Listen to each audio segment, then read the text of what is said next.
কোন অভিশাপের কারণে নারীর মাসিক ঋতুস্রাব হয়? বন্ধুরা, মাসিক ধর্ম প্রতিটি নারীর জীবনের একটি স্বাভাবিক জৈবিক প্রক্রিয়া। তবে প্রাচীন কাল থেকেই এই বিষয়কে ঘিরে সমাজে নানান ধরনের ধর্মীয় বিশ্বাস, লোককথা ও পৌরাণিক কাহিনী প্রচলিত রয়েছে। আজ আমরা এমনই একটি প্রাচীন পৌরাণিক কাহিনী জানব, যেখানে বলা হয়েছে মাসিক ধর্মের সময় নারীদের কোন কোন কাজ থেকে বিরত থাকার কথা উল্লেখ করা হয়েছে এবং একটি পৌরাণিক বিশ্বাস অনুযায়ী কেন নারীরা মাসিক ধর্মের কষ্ট ভোগ করেন। এই পৃথিবীতে প্রত্যেক মানুষের নিজস্ব বিশ্বাস ও মতামত রয়েছে। অনেকেই মাসিক ধর্মকে কেবল একটি প্রাকৃতিক শারীরিক প্রক্রিয়া হিসেবে দেখেন, আবার অনেক ধর্মীয় গ্রন্থ ও লোকবিশ্বাসে এই নিয়ে ভিন্ন ভিন্ন মত পাওয়া যায়। আজকের এই কাহিনীটি সেই ধরনেরই একটি পৌরাণিক আখ্যান, যার উদ্দেশ্য একটি প্রাচীন বিশ্বাসকে তুলে ধরা। একসময় দেবী লক্ষ্মী ভগবান বিষ্ণুকে বললেন, হে প্রভু, আমার মনে একটি প্রশ্ন জেগেছে। এই জগতের একমাত্র আপনি আমার এই সংশয়ের উত্তর দিতে পারেন। ভগবান বিষ্ণু বললেন, হে দেবী, নির্দ্বিধায় তোমার প্রশ্ন করো, আমি তোমার সমস্ত প্রশ্নের উত্তর দেব।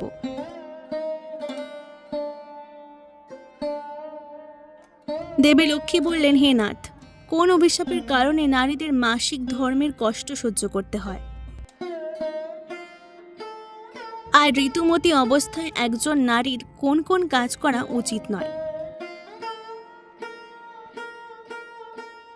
ভগবান বিষ্ণু বললেন, হে দেবী, তুমি সমগ্র মানবজাতির কল্যাণের জন্য অত্যন্ত গুরুত্বপূর্ণ প্রশ্ন করেছ।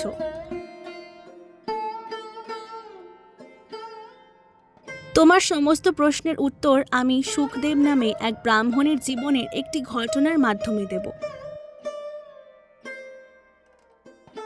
মনোযোগ দিয়ে এই কাহিনী শোনো। দেবী লক্ষ্মী বললেন, হে প্রভু, সেই সুখদেব কে ছিলেন? তার জীবনে কি ঘটেছিল? অনুগ্রহ করে আমাকে বিস্তারিতভাবে সেই কাহিনী শোনান।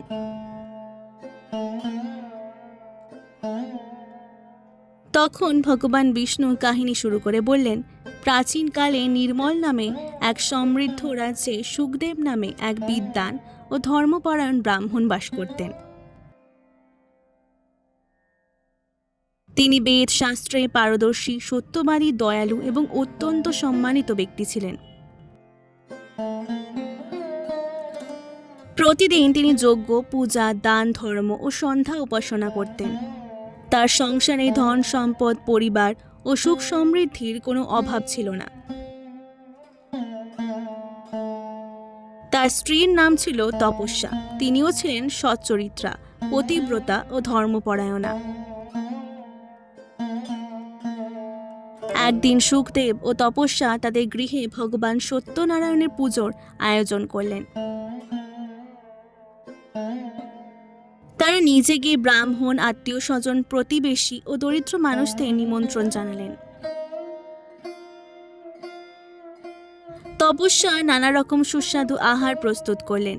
পুজোর দিন সকল অতিথি তাদের বাড়িতে এলেন। সুখদেব সকলকে যথাযোগ্য সম্মান দিয়ে পুজো করলেন এবং ভালোবাসার সঙ্গে ভোজন করালেন। ভোজন শেষে তিনি বস্ত্র ও দান সামগ্রী প্রদান করে অতিথিদের বিদায় জানালেন। এরপর দরিদ্র ও ক্ষুধার্ত মানুষদেরও আহার করিয়ে তিনি অত্যন্ত আনন্দিত হলেন। সবাই চলে যাওয়ার পর সুখদেব যখন বাড়ির বাইরে এলেন, তখন তিনি দেখলেন তার দরজার সামনে একটি কুকুর ও একটি শূকর নিজেদের মধ্যেই কথা বলছে।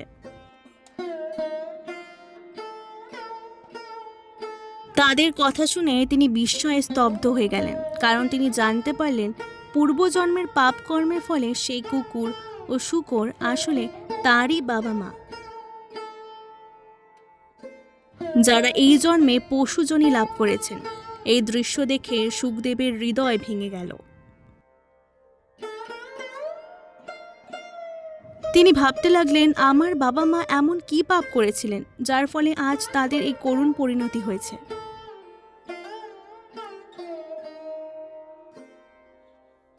কি করলে তাদের মুক্তি হবে? এই প্রশ্নের উত্তর খুঁজতেই পরদিন ভোরে তিনি মহর্ষি বশিষ্ঠের আশ্রমের উদ্দেশ্যে রওনা দিলেন।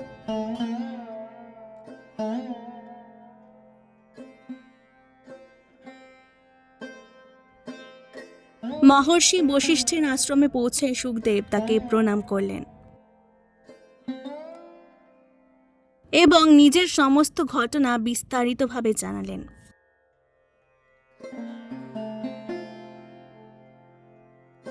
তিনি বললেন, হে মুনিবর, আমার বাবা মা পূর্বজন্মের পাপ কর্মের ফলে পশুজনিত জন্ম নিয়েছেন। আমি তাদের কষ্ট দেখে অত্যন্ত ব্যথিত। অনুগ্রহ করে আমাকে বলুন, তারা কোন পাপের কারণে এই অবস্থায় পড়েছেন এবং তাদের মুক্তির উপায় কি?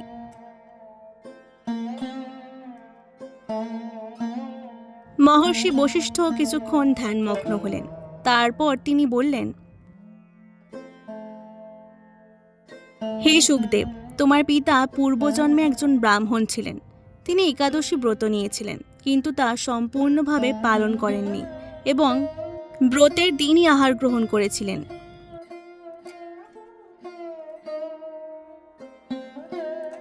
তিনি দান ধর্মেও অবহেলা করতেন, ক্ষুধার্ত প্রাণীদের খাদ্য দিতেন না এবং পিতৃশ্রাদ্ধও যথাযথভাবে পালন করতেন না।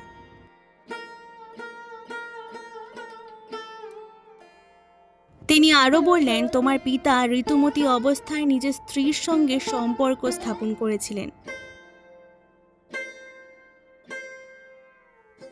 এই সমস্ত পাপের ফলে তিনি এই জন্মে কুকুর যোনি লাভ করেছেন।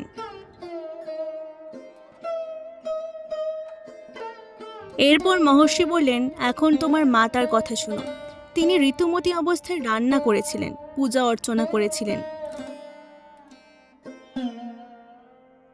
তুলসীতে জল অর্পণ করেছিলেন এবং ভগবানকে ভোগ নিবেদন করেছিলেন।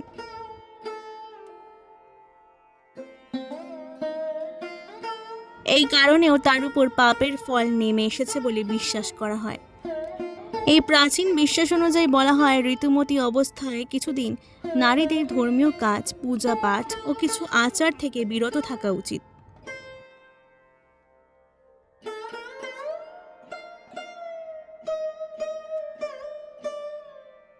এছাড়া এই সময় কিছু সামাজিক ও গৃহস্থলীর নিয়ম পালন করার কথা বলা হয়েছে।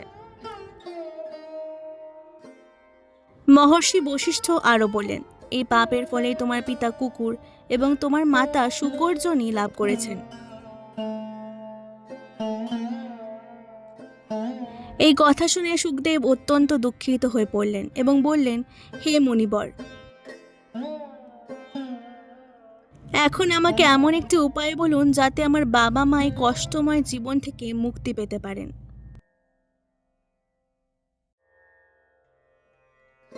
মহর্ষি বশিষ্ঠ বললেন, হে ব্রাহ্মণ, তুমি যদি কোনো শুভ দিনে, বিশেষ করে অমাবস্যায়, তোমার বাবা মায়ের উদ্দেশ্যে শ্রাদ্ধ, তর্পণ এবং দান পুণ্য করো, তবে তারা মুক্তি লাভ করতে পারেন।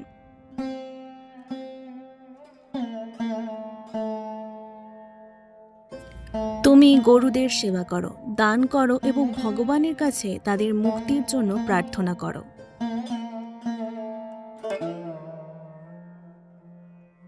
সুখদেব মহর্ষির নির্দেশ মতো সমস্ত কাজ করলেন। তিনি পূর্ণ ভক্তি ও শ্রদ্ধার সঙ্গে শ্রাদ্ধ, তর্পণ ও দান সম্পন্ন করলেন।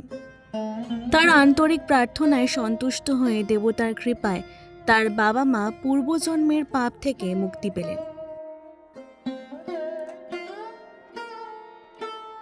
এরপর ভগবান বিষ্ণু দেবী লক্ষ্মীকে বললেন, এখন আমি তোমাকে বলছি, ঋতুমতী নারীদের সম্পর্কে এই প্রাচীন কাহিনী ও বিশ্বাস কিভাবে গড়ে উঠেছে।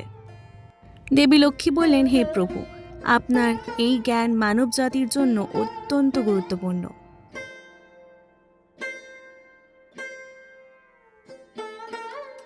ভগবান বিষ্ণু বললেন, সত্যযুগে বৃত্রাসুর নামে এক শক্তিশালী অসুর দেবতাদের সঙ্গে যুদ্ধ করেছিল। দেবতারা তখন দধীচি মুনির কাছে যান। তিনি নিজের অস্থি দান করেন। যার দ্বারা বজ্র অস্ত্র তৈরি হয়। দেবরাজ ইন্দ্র সেই বজ্র ব্যবহার করে বৃত্রাসুরকে বধ করেন, কিন্তু সেই হত্যার ফলে ব্রহ্ম হত্যার পাপ ইন্দ্রের উপর আসে।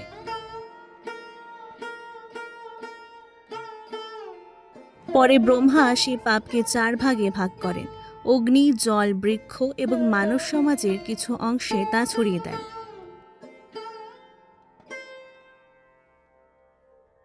এই বিশ্বাস অনুযায়ী একটি অংশ নারীদের সঙ্গে যুক্ত করা হয়েছে, যার কারণে মাসিক ধর্মকে ঘিরে এই ধরনের ধারণা প্রচলিত হয়েছে।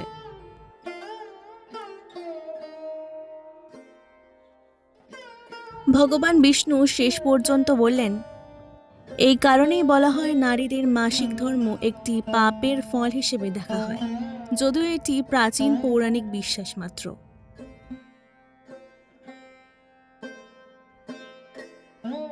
দেবী লক্ষ্মী বললেন, হে প্রভু, এই কাহিনী শোনার পর আমি মানব জাতির জন্য সচেতনতা ছড়াবো।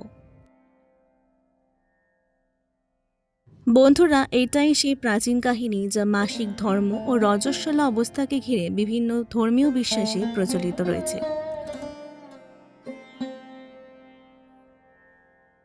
এটি সম্পূর্ণরূপে একটি পৌরাণিক কাহিনী এবং বিভিন্ন যুগের বিশ্বাস ও ব্যাখ্যার উপর ভিত্তি করে গঠিত।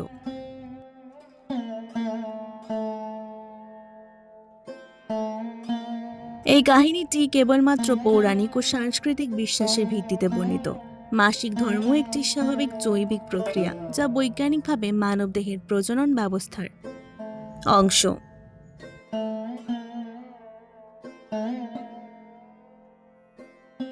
এটি কোনো প্রকার পাপ, অভিশাপ বা অশুচিতা নির্দেশ করে না। ভিডিওটি ভালো লাগলে অবশ্যই পুরাণের পাতাকে সাবস্ক্রাইব করে দেবেন। অনুরোধ রইল। অনেক অনেক ধন্যবাদ।